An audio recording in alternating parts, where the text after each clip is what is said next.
The Tigers ended their 3-game homestand, and boy, did it go well. The Tiger Football Report starts now.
For an athlete, there's nothing scarier than a torn ACL.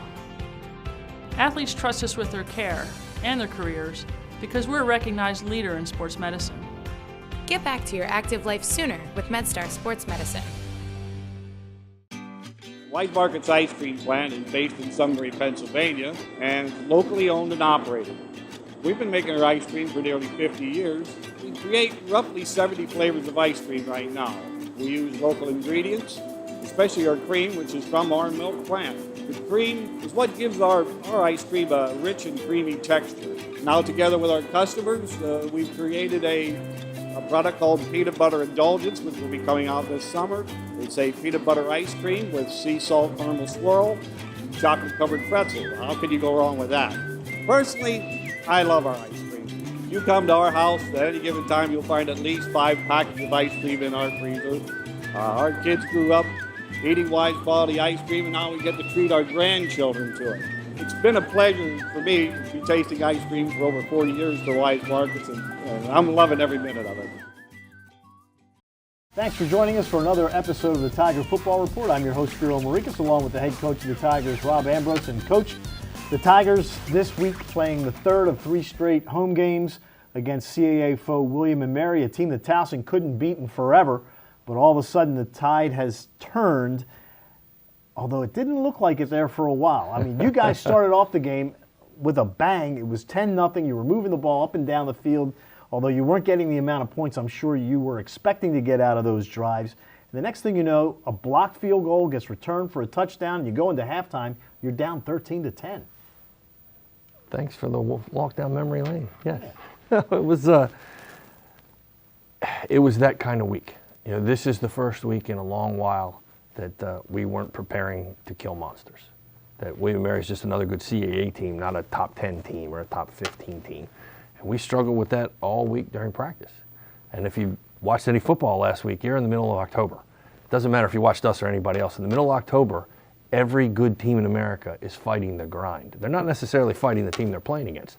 They're fighting the grind where the days start to run into each other. The repetition starts to not be exciting anymore. And the good teams find a way to figure out how to win. How do you as a coach make it exciting again? It's not about making it exciting. There's things that transpire within a season. It's very rare to ever see anybody run the table from start to finish without speed bumps. It's the speed bumps or the mistakes or sometimes the losses of which you learn the most from that catapults you forward. Go back to, I'm not good with the years, but we're beating Delaware 30-something to not a lot right in the fourth quarter, and a whole bunch of stuff goes wrong in a row. We end up losing that game. I think it's a national championship year. And I said it afterwards. The reason that we went was because of that game. That after that game, there was not a dotted I missed, a crossed T.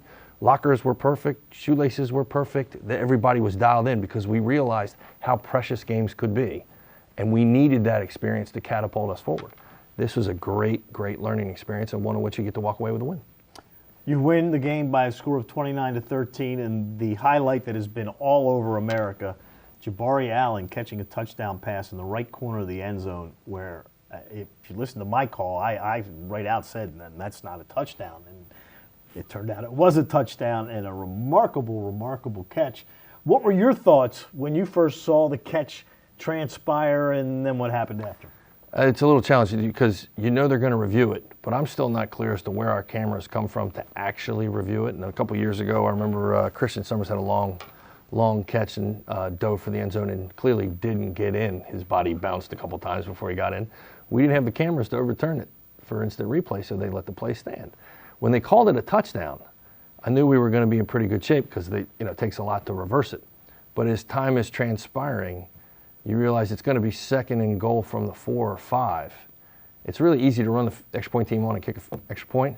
It's not easy to regroup and get a play called. So we ended up getting the offense back on the field with a play in their back pocket while the replay was going on.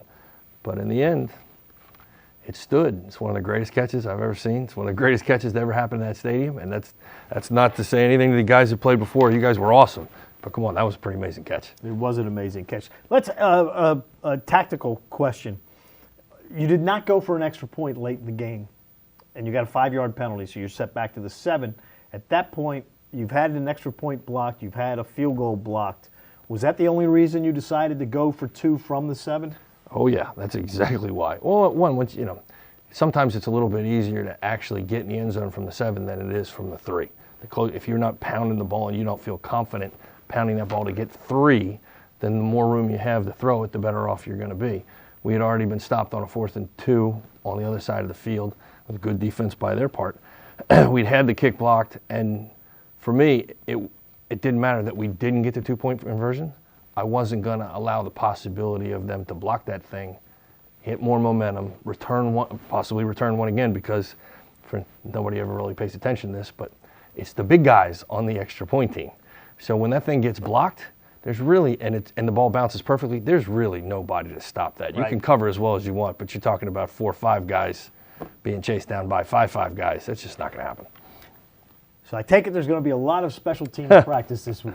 Well, extra point field goal. And I give it's a young man named Murray from William & Mary, and he's already done this. Bill Murray was his name. He's done this he's a great defensive lineman, and he's done this a couple times. He's very strong, he's very low, and he has great timing. He has great sense of place and time. And so he'd done this before, but once you give up one of these, you're kind of like showing a weakness. And until you can fill that gap, teams are going to go right after it. Take away from this game, not the best game you've played this year, but you get the victory, which is the most important thing, and probably the kind of week that coaches love because you've got everybody's attention. Agreed. And let's don't miss out here. We just played 2 very good running football teams, 2 good offensive lines. And twice in a row now we've shut down running games defensively. That's a monster improvement for what we've done when we started the season. So we, in that aspect, as you've heard me say before, we need to be getting a little bit better all the time. You want to be good in September, better in October, and just scary in November. But in October, if you go back for the last couple of years, we're like 1 and something, like 1 and 7. And we're losing to the grind. And to come out of this weekend, once I looked at all the scores all over the country, just a big, huge sigh of relief because we ended up being one of those good teams that found a way despite all those upsets. And because of that, the Tigers move up in the rankings this week. They move up to number 13 in one poll and number 14 in another poll. Join us later on this week when the coach and I will talk about the Tigers' upcoming road game to Albany, New York to take on the Great Danes. So for head coach Rob Ambrose, I'm Spiro Morekas. Thanks for tuning in to another episode of the Tiger Football Report. And as always, go Tigers.